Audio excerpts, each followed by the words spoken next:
یہ رائٹر کی جس رپورٹ کا آپ ذکر کر رہی ہیں یہ بڑی ایک ویل ریسرچ رپورٹ ہے جس میں انہوں نے دونوں سائڈز کے لوگوں کو بھی انوالو کیا ہے، بھارت کے ایئر فورس کے کچھ لوگوں کو بھی اور پاکستان فضائیہ کے بھی۔ ٹیکنالوجی تھی رافیل کی صورت میں، جو پلیٹ فارم اور ٹیکنالوجی بھارت کے پاس تھی اس میں شاید کوئی خرابی نہیں تھی، بلکہ اس کی اپلیکیشن میں اور اس کی امپلائمنٹ میں جو انڈین ایئر فورس ہے انہوں نے کچھ غلط اسیسمنٹس کی۔ ہمیں اس سیگمنٹ میں جوائن کیا ایئر وائس مارشل ریٹائرڈ اعجاز محمود ملک صاحب نے۔ سر آپ کو خوش آمدید کہتے ہیں، اور آپ نے بھی یہ رپورٹ پڑھی ہے اور ساری دنیا نے بھی دیکھا ہے۔ مجھے یہ بتائیں کہ کس طرح پاکستان نے بھارت کے جدید ترین لڑاکا طیاروں کو نیست و نابود کیا؟ جی بہت شکریہ۔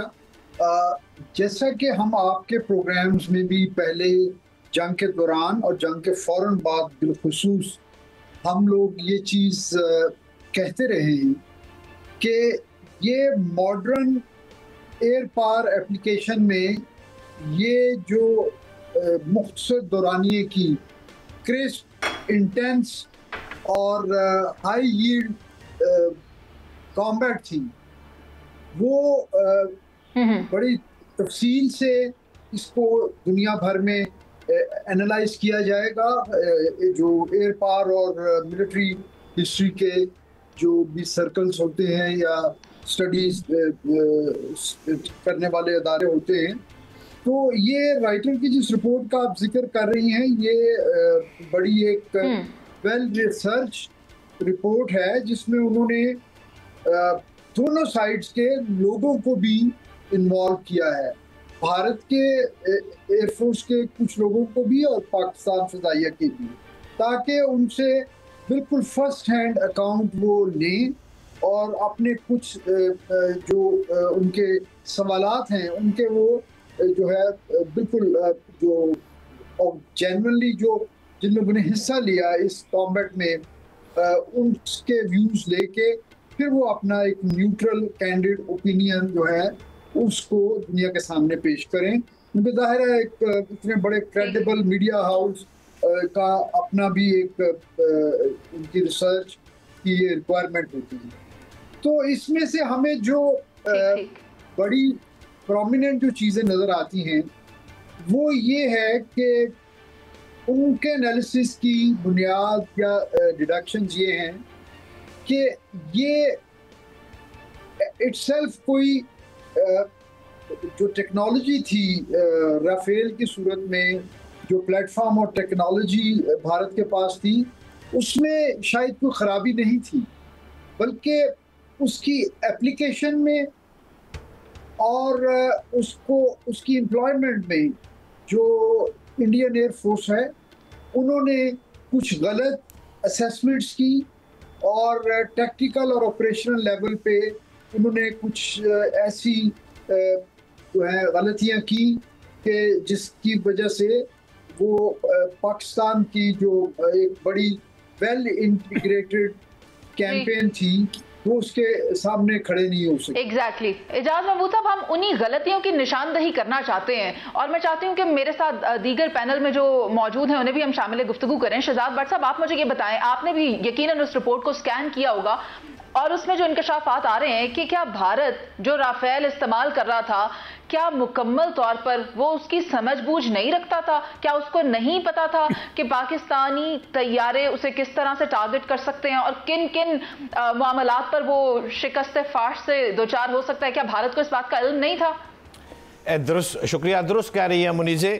سب سے پہلے بات تو یہ ہے کہ اس وقت اگر آپ غور کریں کہ جو بھارتی نریندر مودی صاحب ہیں وہ وائٹ ہاؤس کے دورے پہ گئے تھے اور وہاں جا کر انہوں نے وائٹ ہاؤس کے دورے پر ان کو ٹرمپ صاحب نے یہ بات کہی تھی کہ آپ 5th جنریشن کے جہاز جو ہے ہم آپ کو خریدنا چاہتے ہیں۔ اب ان پر ٹیرف لگ گیا 25%۔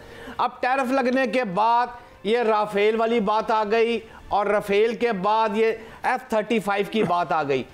میں صرف یہاں پر بلومبرگ کی رپورٹ اس وقت اپنی جو تبصرہ سکین کا آپ نے بڑا خوبصورت لفظ یوز کیا ہے وہ اس پر جواب دینے کی بجائے میں سیدھا آپ کو لے کے جاؤں گا موقع سے فائدہ اٹھاتے ہوئے۔ ایئر ریٹائرڈ وائس مارشل صاحب، میں آپ سے یہ جاننا چاہتا ہوں کہ بلومبرگ کی رپورٹ جس کا ذکر منیز موئن کر رہی ہے اس کے مطابق صدر ٹرمپ نے تو بھارتی درآمدات پر 25% جو ٹیرف تھا उस ऐलान के बाद अमेरिका को कह दिया कि जी हमने नहीं लेना। जानना आपसे ये चाहता हूं कि भारतीय एयरफोर्स तो राफेल उड़ा नहीं सकती। 4th जनरेशन का राफेल था, अब 5th जनरेशन का जो जहाज ले रहा है अमेरिका से। How it possible sir? क्या इसमें ये उड़ाने की अहलियत नहीं, जो 4th का नहीं उड़ा सका और अब 5th पे जा रहा है? या फिर ये 25% जो टैरिफ है उसकी वजह से ये तैयारों का मुआहदा कैंसिल हुआ है?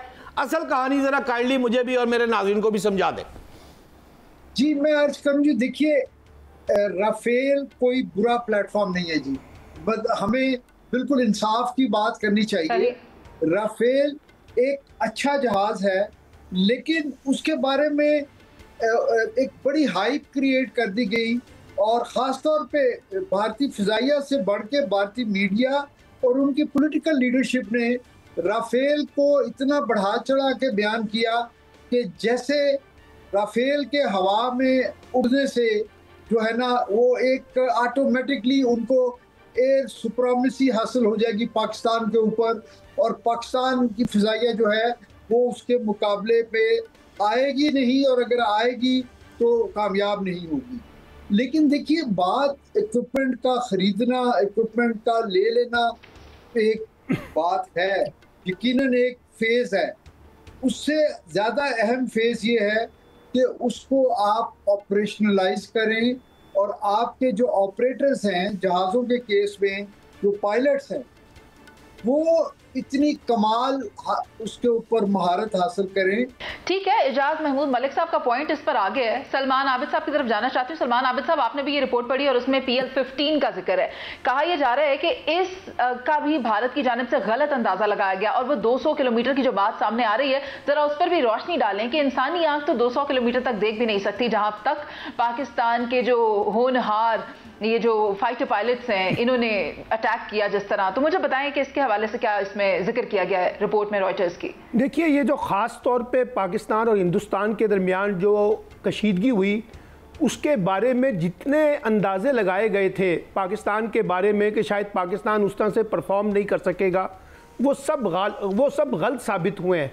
और इस रिपोर्ट के अंदर भी ये निशानदेही की गई है कि पाकिस्तान अपने डिफेंस के कॉन्टेक्स्ट में, अपनी अस्करी सलाहियतों के हवाले से, अपने मीडिया के कॉन्टेक्स्ट में, अपने पॉलिटिकल कॉन्टेक्स्ट में उसने भरपूर तरीके से अपनी सलाहियतों को मनवाया है, और जो भारत का परसेप्शन था उसको ब्रेक किया है। यानी आप अंदाज़ा लगाइए ना, इस वॉर से पहले भारत का एक तसव्वुर था आलमी दुनिया के अंदर, इलाकाई सियासत के अंदर, उसकी डोमेस्टिक पॉलिटिक्स में, कि वो पाकिस्तान के ऊपर बहुत डोमिनेट करता है। लेकिन अब इस वाक़े के बाद जिस तरह से भारत को पसपाई इख्तियार करनी पड़ी, तो उससे अंदाज़ा हुआ कि भारत जो एक बहुत बड़ी सुपर ताकत के तौर पर बैठा हुआ था, वो उस तरह की सुपर ताकत नहीं था, बल्कि पाकिस्तान ने अपनी सलाहियतों को मनवाकर साबित किया कि हम ज़्यादा बेहतर तरीके से चीज़ों को डील करने की सलाहियत रखते हैं। और अब आप देखिए कि इस वाक़े के बाद खित्ते के अंदर भी और आलमी दुनिया में भी जो बैलेंसिंग ऑफ पावर है वो चेंज हुई है।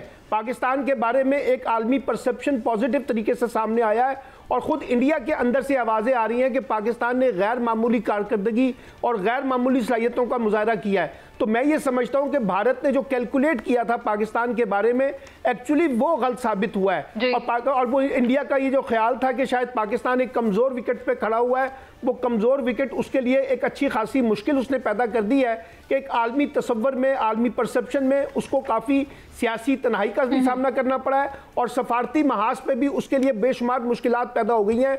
आज अमेरिका जो उनका स्ट्रेटेजिक पार्टनर था, वो भारत की दफाई सलाहियतों पर इतराज़ात उठा रहा है, और दीगर ममालिक सवालात उठा रहे हैं। तो भारत ने जो एक पूरा ड्रीम बनाया हुआ था अपने बारे में डिफेंस के कॉन्टेक्स्ट में, वो ब्रेक हुआ है, और अब पाकिस्तान एक नई ताकत के तौर पर उभरा है, इंटरनेशनल पॉलिटिक्स में भी और रीजनल पॉलिटिक्स में भी। और यही वजह है कि पाकिस्तान को सफारती सतह पर एक बहुत बड़ी स्पेस मिल रही है। जी बिल्कुल ऐसा ही है, आपने दुरुस्त फरमाया। आपकी बात से मैं किसी तौर पर भी इख्तलाफ नहीं कर सकती। सलमान आबिद साहब, आपने भी देखा कि भारत जो अपने आप को विश्व गुरु साबित करना चाहता था, रीजनल किंग का तस्वुर किए जा रहा था अपने आप में ही, अपनी दानिस्त में ही, अपनी सोच में ही, लेकिन आखिरकार मुंह की खाना पड़ी है। और रॉयटर्स की ये रिपोर्ट भी अब इस बात का इंकशाफ कर रही है कि पाकिस्तान के जो फाइटर पायलट्स हैं उन्होंने कितनी शानदार महारत का मुजाहिरा करके ये जंग, ये फतह, ये पाकिस्तान के मुकद्दर में दी है, और बिलाशुबा इस पर अल्लाह ताला का ही शुक्र अदा करना चाहिए। अभी हम एक ब्रेक पर चलते हैं।